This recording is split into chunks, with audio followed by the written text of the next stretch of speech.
welcome back to my YouTube channel Shima TV. Dan kepada korang yang baru singgah ke channel ni, selamat datang. Dan kalau korang suka konten seram, mistik ataupun apa-apa je yang menyeramkan, korang boleh subscribe channel ni. Dan jangan lupa komen dekat bawah dan support Shima untuk sampai 15k subscriber, okay?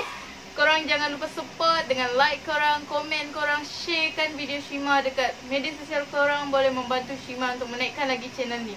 Dan sorry sangat-sangat sebab Shima dah lama tak buat video. Okay, so kali ni Shima akan bawakan satu video seram, cerita seram untuk korang. Shima jumpa cerita ni dekat Instagram dan Shima dah minta izin dekat owner punya cerita untuk ceritakan balik dekat korang. Sebab Shima rasa cerita ni interesting dan based on true story, dia punya story sendiri. Tapi terpulang kepada korang nak percaya ataupun tak, itu hak korang. Tapi yang ni adalah pengalaman yang Shima just nak sharekan kepada korang, okay? Tanpa kita buang masa, jom kita start kita punya cerita. Okay, cerita Shima kali ni iaitu cerita seram, iaitu cerita Koyum. Masa ni, cerita ni waktu ni dia berumur 12 tahun. Sampai sekarang umur dia 25 tahun. Koyum still tak dapat lupakan kejadian ni. Okay, so Shima nak sharekan kepada korang. Okay, waktu tu Koyum berumur 12 tahun lah. Koyum ni merupakan anak tunggal. Means dia anak satu-satunya dalam family tu, ibu dengan ayah dia. And Koyum ni seorang yang sangat manja dengan mak ayah dia. Mak ayah dia pun sangat manjakan Koyum ni. Sorry okay kalau ada bunyi motor. Okay, so kiranya apa yang Koyum mau, semua dia dapat. Si Koyum mau ini, mau itu, semua ibu dan ayahnya tunaikan. Biasalah kalau anak manja, semua akan dibagi, okay? Sebab dia satu-satunya dalam family tu. Sampaikanlah satu kejadian di mana satu hari ni si Koyum bangun jam 9 pagi waktu tu. Bila si Koyum bangun cak, dia tengok keliling dan ayahnya tiada di rumah. So dia cari, memang tiada. So si Koyum ni kan rasa macam dia merajuk sebab ibu sama ayahnya kan jalan, dah ajak si Koyum. So si Koyum pun cakaplah dalam hati, dia bilangnya, kalau mak bapak aku dibalik, aku mau merajuk. Sampailah iPhone yang dia mau tu, yang baru keluar tu, dibelikan lah. So dia kira merajuk, campur marah lah, manja-manja kan begitu. So si Koyum ni pun mungkin ibu dan ayahnya keluar lah, tak bagi tahu dia. So sementara tunggu tu, si Koyum pun pergi lah tengok TV, rancangan kegemarannya lah. Tengok TV, petang sudah. Masa berlalu cepat tempo. Bila petang sudah, si Koyum ni pun mula risau sudah, dia bilangnya. Mana ibu ayahnya ni kan tak balik-balik lagi. So bila sudah petang, Koyum pun call ibu dan ayahnya. Dalam 5 kali dia call tak dapat. So si Koyum ni kan bertambah-tambah lah, dia marah, campur risau, semua campur baur sudah. Lepas tu si Koyum ni sambunglah dia balik tengok TV. Time tu dia tengok TV. Sampailah jam 8 malam. Si Koyum ni kan dia rasa rumahnya tu sunyi betul. Lepas tu dia satu orang saja dalam rumah tu. And then jam 8 malam tu tiba-tiba si Koyum ni dia terdengar ada satu bunyi dari dapur. Bunyi macam orang tengah cuci piring. So si Koyum ni pun terkejut lah, sebab dia satu orang saja kan di rumah tu. Macam mana pula ada orang cuci piring di dapur tu. So dia pun kasih beranikan dirinya, dia pergi tengok di dapur tu. Sekali sampai saja di dapur tu, bunyi tu terus hilang. Tiada pun orang di dapur, tiada orang cuci piring. So si Koyum ni pun tak sedap hati lah, tapi dia buat berani siap kan. So dia balik lagi lah pergi tempat dia nonton TV tadi tu.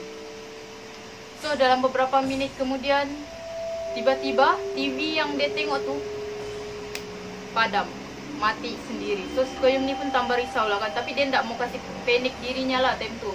So bila TV-nya tu mati, dia pun try lah kasih hidup balik TV-nya tu.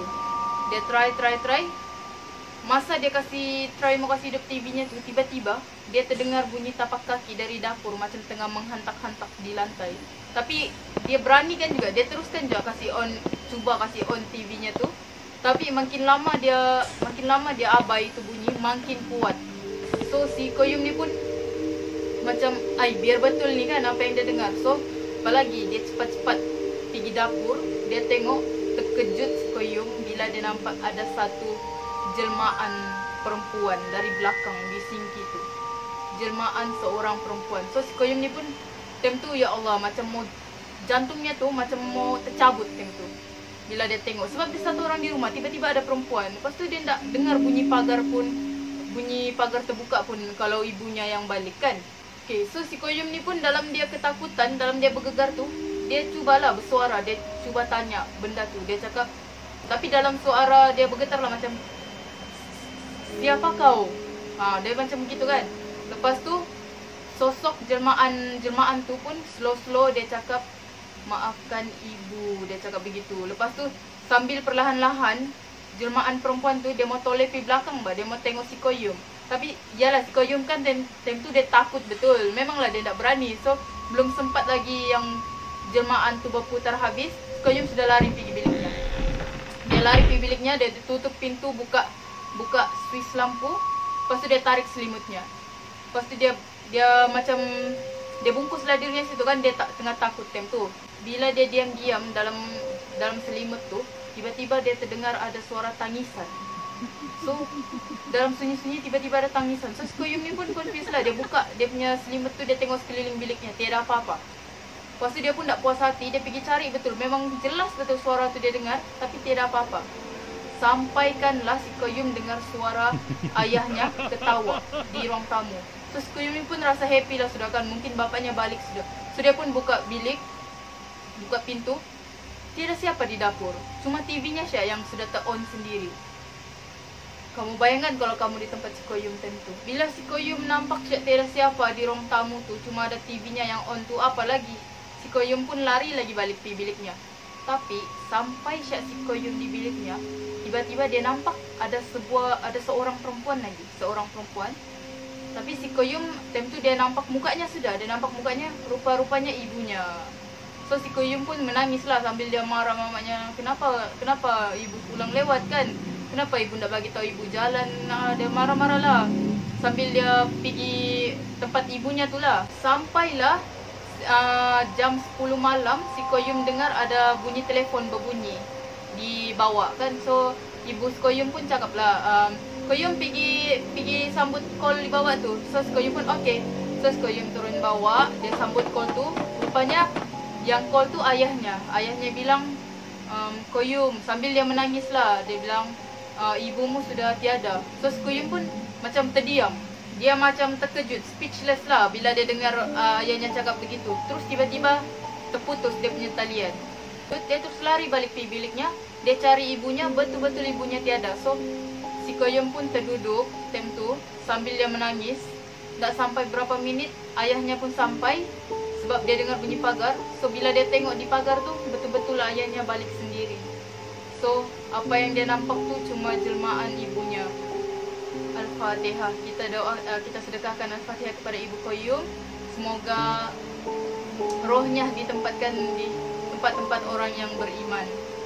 Mungkin Ibu si Koyum mau bagi tahu si Koyum yang ibunya minta maaf sebab mungkin jalan tak bagi tahu si Koyum kan.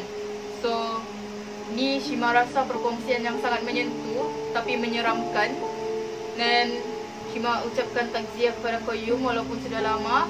Kalau korang ada cerita yang lebih seram, korang boleh emailkan Shima ke alamat email ni. Okay? InsyaAllah Shima akan buat satu video untuk sharekan cerita korang. Okay? So itu sahaja untuk video kali ini. Jumpa korang next video. Okay? So bye bye.